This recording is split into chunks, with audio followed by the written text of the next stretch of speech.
Boodaan Itoophiyaa yaastee itti guutadhaan dhoksite.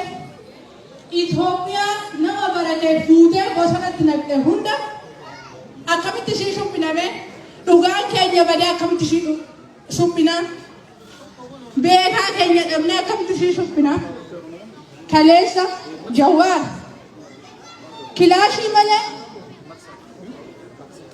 meeshaa malee warra wayyaanee kan waggaa 27 uummata keenya dararsite san biyya ishiitti galchee Pimpi bilisa baas ummata Oromoo osoo hin taane har'a immoo akkamitti Itoophiyaa subbaan hin jedha warra sandeemiyaa waan barii galatti qabaa jedha shufeeriin allayyaatti galaa jira shufeerii sana akkana deebisaa jedha ammas ummatuma Oromoo ajjeesuun nutti deebi'a qabsoon keenya bara 2018 xalafame diina harka galee dhiiga ummata Oromoo balleesseera qeerroo hedduu balleesseera akkamitti deemnee ishii subbina ammas hin subbinu Isumpinu, lugar jala isumpinu.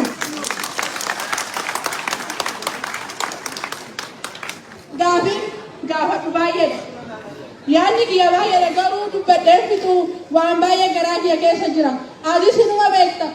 Warri beekaa Oromoo erga sin abdannetti, erga ofitti sin kenninetti, erga jaalala sin kenninetti. Daandii